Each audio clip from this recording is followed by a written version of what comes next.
La desinformación general sobre el Tribunal del Santo Oficio propicia que existan creencias de lo más variopinto para cada una de las cuestiones con ella relacionadas.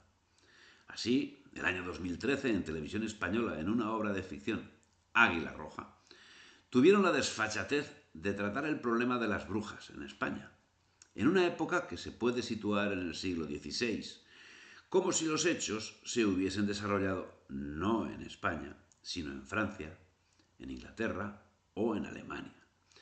Y eso es lo que queda en la memoria colectiva como verdad irrefutable, el culto a la mentira.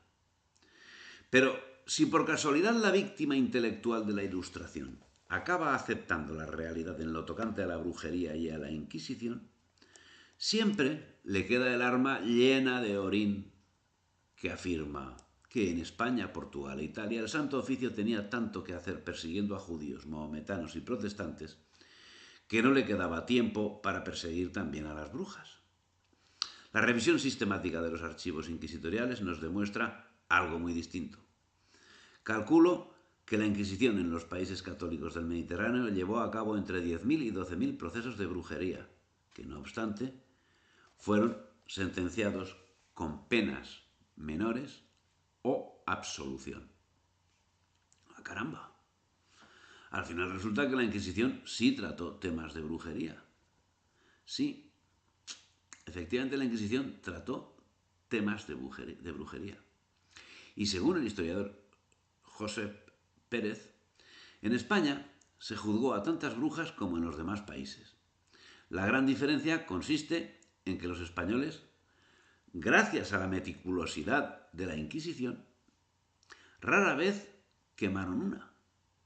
Mientras tanto, los tribunales de la mayoría de los países europeos perseveraron en esa práctica cruel hasta finales del siglo XVII.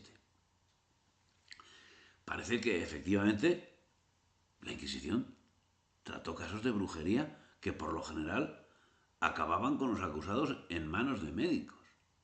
Ese trato dado a la brujería hace destacar un caso de brujería tratado por la Inquisición. Las brujas de Zugarramurdi, en el Valle del Baztán. Por otra parte, en lo tocante a este asunto, no fue la Inquisición quien inició la persecución, sino la justicia civil en Suiza y Croacia.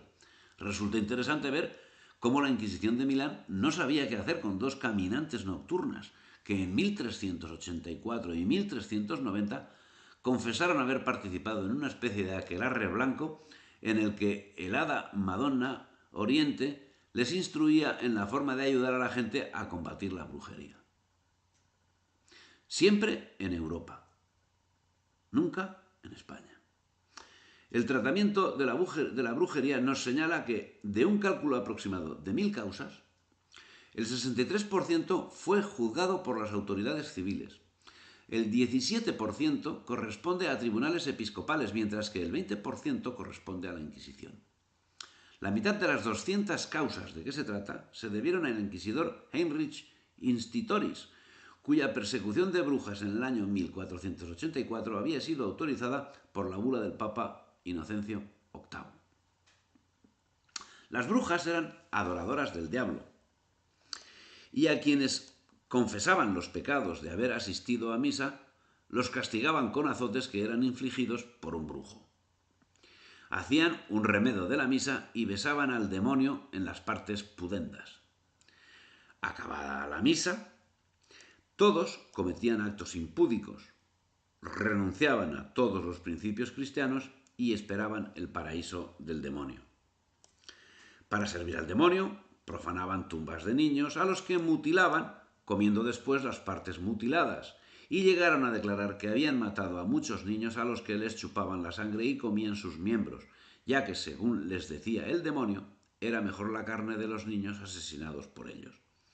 Pero todo era mentira, producto de las mentes enfermas adoradoras del diablo y sometidas al influjo de determinados brebajes que consumían. Cuando el fenómeno llegó a España, con los que huían de la persecución en Europa, las gentes se alarmaron y comenzaron a contagiarse del espíritu europeo. Como la violencia empieza a hacer estragos, el orden interviene. lo hace depositando el problema en manos de la Santa Inquisición. Hacia 1609, los inquisidores se dejan ganar por la presión, pero la Inquisición es una casa muy seria. Hay que estudiar los sumarios, documentar las actuaciones, pensar, meditar, comunicar, comentar y después decidir.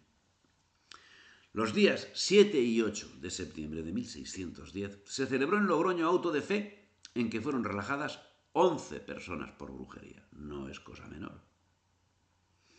Este hecho motivó a la Inquisición a realizar un estudio en profundidad sobre la brujería, lo que condujo a determinar que la brujería era un fenómeno que acontecía a personas enfermas, que como tal debían ser tratadas por especialistas. Ejemplar la actuación del inquisidor de Logroño, Alonso de Salazar Frías, que mientras en Europa y sus dominios se quemarían brujas hasta un siglo después de que él hubiese fallecido, salvó del martirio a un número indeterminado de infelices.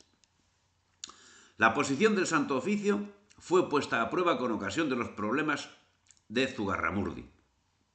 Cuando en 1612 el inquisidor de Logroño, Salazar y Frías, hizo notar en un célebre informe dirigido a la Suprema hasta qué punto carecían de fundamento los supuestos aquelarres e intervenciones diabólicas, reduciendo todo aquello a su real dimensión, de habladurías y chismes, fruto de la ignorancia.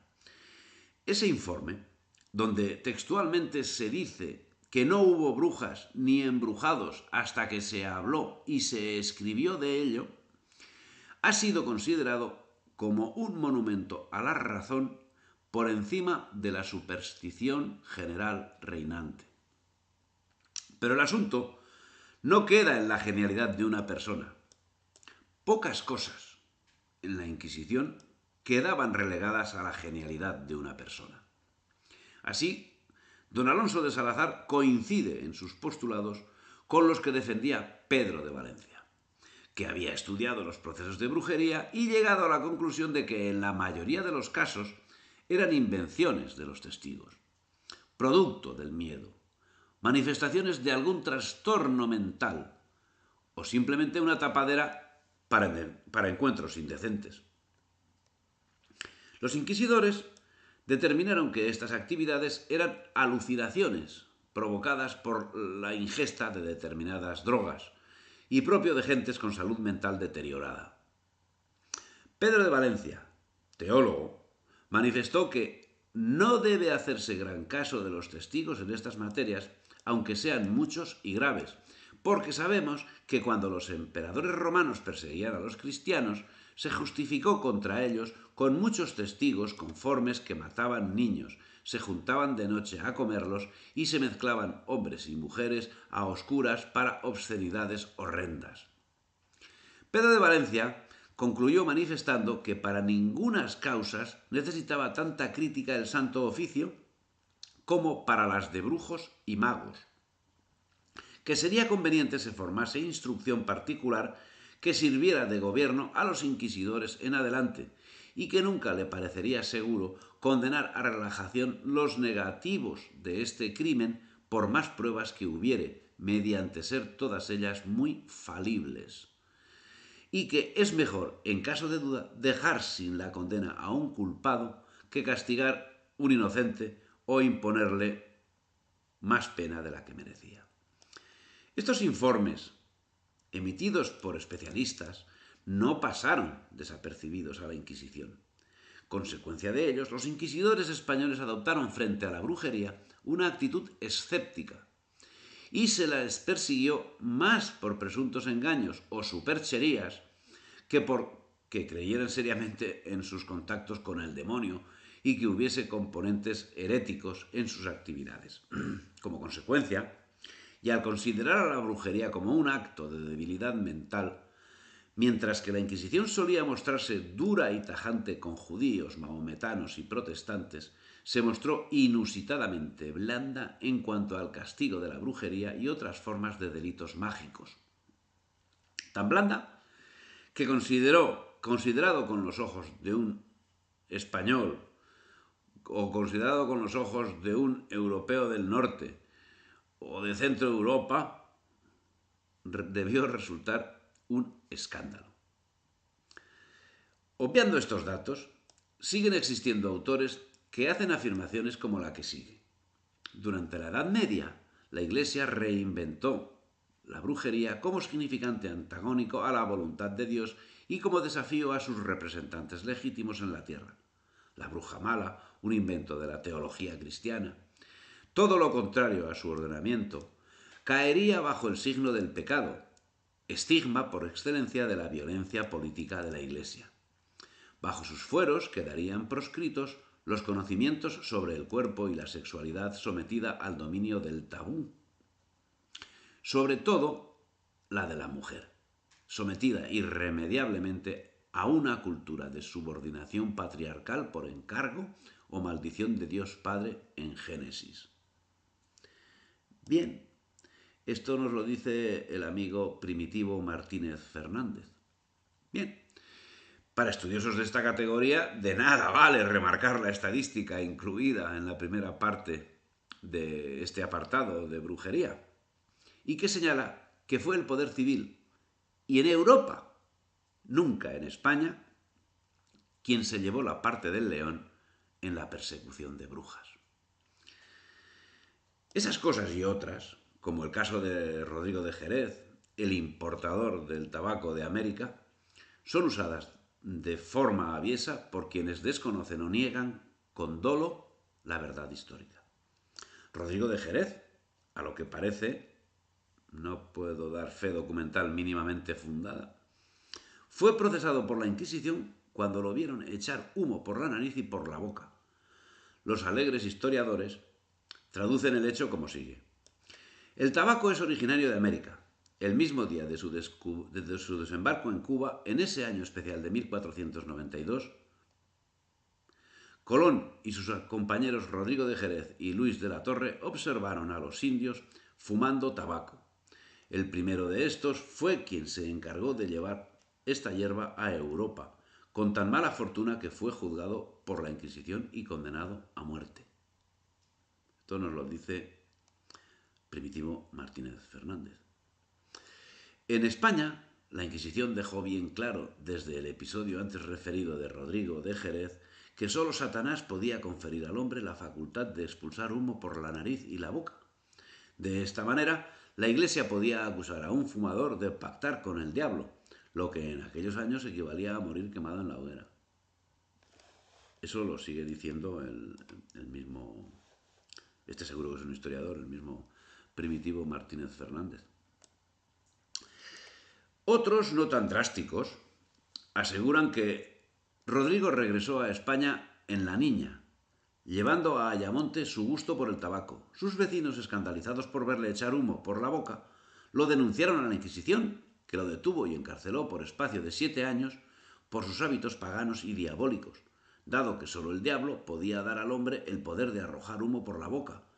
Cuando fue liberado, el uso del tabaco se había extendido ya por media Europa. Otros aseguran que la denunciante fue su propia mujer.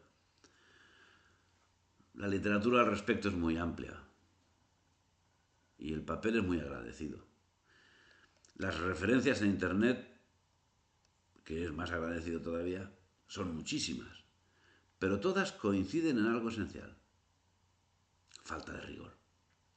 Después de todo, parece que efectivamente algo tuvo que ver Rodrigo de Jerez con la Inquisición por cuenta del tabaco, pero lo que también parece cierto es que, a pesar de quienes no dudan en aseverar que fue quemado en la hoguera casi al mismo tiempo que Sir Walter Raleigh, que fue decapitado por el mismo motivo en la Inglaterra de Jacobo Estuardo, tuvo que ser un cadáver que gozó de muy buena salud cuando en 1514 aparece como arrendador en Casarabonela, provincia de Málaga.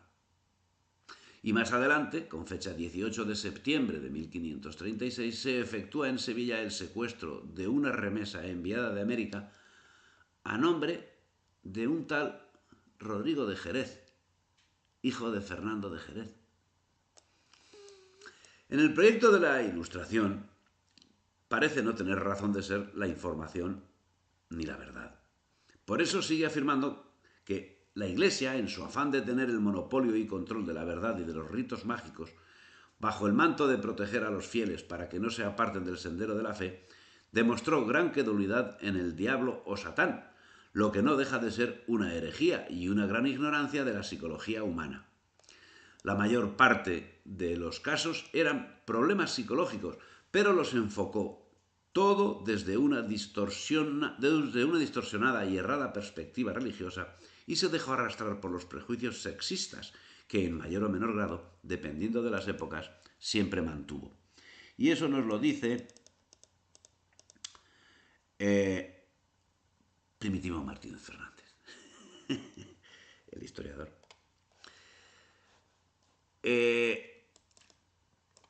Esta sentencia, de marcado sentido sofista, deja bien a las claras no sólo la falta de preocupación por el conocimiento de la verdad, sino la voluntad de crear la verdad a partir de unos principios erróneos.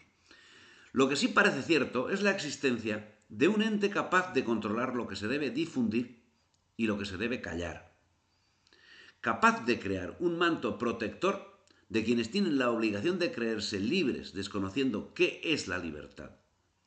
Sofistas que, una vez determinado y acotado el problema por quienes tienen capacidad para ello, como es el caso de los inquisidores citados, se apropian de la conclusión, se convierten en libertadores de los mismos a quienes han llevado a la hoguera y aprovechan para culpar del hecho, naturalmente, a la Iglesia, cuando ellos, y sólo ellos, son quienes siempre han conducido a la gente a la hoguera.